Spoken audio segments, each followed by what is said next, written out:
بسم الله الرحمن الرحيم আসসালামু আলাইকুম ওয়া রাহমাতুল্লাহ। আশা করি মহান পাক পরওয়ারদিগার রব্বুল আলামিনের অশেষ দোয়ায় করুণায় ইনশাআল্লাহ তাআলা সকলে ভালো এবং সুস্থ আছেন। আমি গুরু রায়হান আল্লাহ পাকের দোয়ায় করুণায় ইনশাআল্লাহ তাআলা তরিকা একত্ববাণী দরবার শরীফের পক্ষ থেকে আলহামদুলিল্লাহ ভালো এবং সুস্থ আছি। তো প্রিয় ভাই বোন, আমার কিছু ভক্ত বা ভিউয়ার্স একটি বিষয়ে দীর্ঘদিন যাবত আমাকে কমেন্ট করতেছেন যে ওস্তাদ বা গুরু, আমরা মূলত আমাদের পূর্বে যে পীর ওস্তাদ গুরু বা দাদা নানা মৃত্যুবরণ করেছে, তাদের রুহুর সাথে আমরা সাক্ষাৎ করতে চাই বা তাদের থেকে গোপন এলেম শিক্ষা গ্রহণ করতে চাই। এই বিষয়ে অনেকে আমাকে রিকোয়েস্ট করেছেন, যার পরিপ্রেক্ষিতে ইনশাআল্লাহ তাআলা আজকে এই আমলটি দিব। তো প্রিয় ভাই বোন, আমল করার পূর্বে আপনাদেরকে কিছু আমি উপদেশ দিতে চাই, যেগুলো প্রত্যেকের জন্য অতীব জরুরি। যারা আমল সাধন ভোজন করেন অবশ্যই কম বেশি জানেন এই বিষয়ে, যে মহান রব্বুল আলামিনের অশেষ দয়ায় করুণায় নিয়ে যারা সাহায্য সহযোগিতায় নিজের কাজগুলো অগ্রসর হইতে চায়, আল্লাহ পাক তাদেরকে সেই বিষয়ে সাহায্য সহযোগিতা করেন। তো প্রিয় ভাই বোন, প্রত্যেকটা কাজে নিজের ইচ্ছা শক্তিটা হচ্ছে সর্বপ্রথম। আপনার ভিতরে যে আমল বা ওজিফা নিয়ে আপনি বেশি বেশি চিন্তা করতেছেন, বেশি বেশি এই জিনিসগুলোর প্রতি আপনি আকৃষ্ট হচ্ছেন বা করতে চাচ্ছেন, আল্লাহ পাক অবশ্যই কবুল করাবে যদি আপনি চেষ্টা করার মতো করতে থাকেন।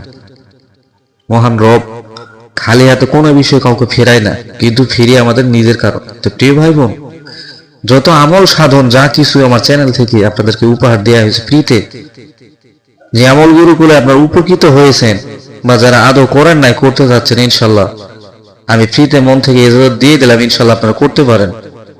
আমাকে ফোন দেওয়া যাতে বিরক্ত করবেন না বা ভয়েস মেসেজ কোনো কিছু দিতে হবে না। তো প্রিয় ভাই বোন, আপনি যে কোনো রুহানি মাকলুক বা আপনার দাদা নানা পূর্বে যত পীর বুজুর্গ সাহেবে ওলামায়ে কেরামগণ মৃত্যুবরণ করেছে, তাদের কবরের পাশে গিয়ে আপনাকে আমলটি করতে হবে একটানা 21 দিন। তো প্রিয় ভাই বোন, পীর বুজুর্গ বা উস্তাদের যদি আপনার কবরস্থানের আশপাশে যদি আপনার বাড়ি হয়ে থাকে, অবশ্যই আপনার ক্ষেত্রে আমলটি অতীব সহজ হবে ইনশাআল্লাহ তাআলা। তো প্রিয় ভাই বোন, এখন চলতেছে পবিত্র মাহে রমজান মাস। আল্লাহ পাক রহমতের মাসের অবশ্য 10 দিন কিন্তু শেষ হয়ে গেছে, এখন আছে বরকত এবং মাগফিরাত। তো প্রিয় ভাই বোন, আপনি যে পীর ওস্তাদ গুরু যার কবরের রুহুর সাথে আপনি সাক্ষাৎ করতে চান, আধ্যাত্মিক ভাবে তার কথাগুলো আপনি শুনতে চান বা গুপ্ত বিষয়ে তার সঙ্গে আপনি আলাপ করতে চান, এই জন্য আপনাকে সর্বপ্রথম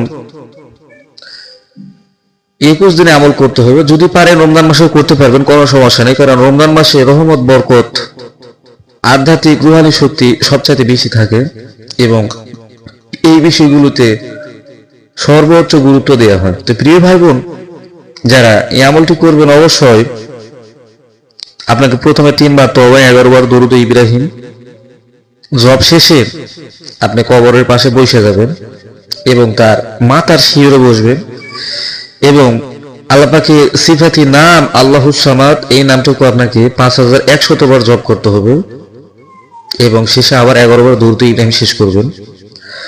করে আপনি ওই জায়গাতে বসে থাকে মোনাজাত করবেন, জি আল্লাহ পাক রব্বুল আলামিন, আল্লাহ আপনার পবিত্র কালামুল্লাহ শরীফ থেকে আমি আল্লাহুস সামাদ এই ইসমটুকু 5100 বার জপ করেছি। আল্লাহ, এই সওয়াবের হাদিয়াটুকু আমার সামনে আমি যে কবরের পাশে বসে আছি, এই কবরের যে রুহু আপনার আত্মীয় স্বজন যদি হয়ে থাকে তার নাম উল্লেখ করবেন, বা আপনার পীর গুরু মাসায় যদি হয়ে থাকে তার নাম যদি জানেন আপনি অবশ্যই উল্লেখ করবেন এবং তার রুহে সওয়াবের হাদিয়াগুলো পৌঁছায় দেবেন। তো ধারাবাহিকভাবে আপনি এভাবে 21 দিন আমল করবেন, ইনশাআল্লাহ তাআলা দেখবেন আপনি স্বপ্নেতে হোক অথবা আপনি ওনার কবরের পাশে বসে যখন মোনাজাত করছেন বা একটু ধ্যানে থাকার চেষ্টা করবেন 5 মিনিট 7 মিনিট, ইনশাআল্লাহ দেখবেন 7 থেকে 11 অথবা 21 দিন, ইনশাআল্লাহ এর ভিতরে দেখবেন যে আপনার ভিতর থেকে কিছু কথা ভাসতেছে, যে কথাগুলো হচ্ছে রুহানিয়াতের আধ্যাত্মিক জগতের লাইনের কথা। আপনি যে কবরের পাশে বৈশা প্রতিনিয়ত দোয়া খায়ের করেছেন, আল্লাহর কাছে সাহায্য চেয়েছেন, বা তার রুহে মাগফিরাত কামে দেওয়ার জন্য আপনি যে আমলটি করে তার রুহে আপনি পৌঁছায় দিলেন, সওয়াব রেহসানি করে দিয়েছেন, তার বরকতে তার বিনিময়ে আল্লাহ পাকের পক্ষ থেকে তার রূহটা আপনার সাথে কানেক্ট হয়ে যাবে ইনশাআল্লাহ তাআলা। তো প্রিয় ভাই বোন, এমন আধ্যাত্মিক গুরুত্বম কিছু আমল নিয়ে আপনাদের সামনে আগামীতে উপস্থিত হবে ইনশাআল্লাহ তাআলা। তো প্রিয় ভাই বোন, সকলে ভালো থাকবেন, সুস্থ থাকবেন। আসসালামু আলাইকুম ওয়া রাহমাতুল্লাহ।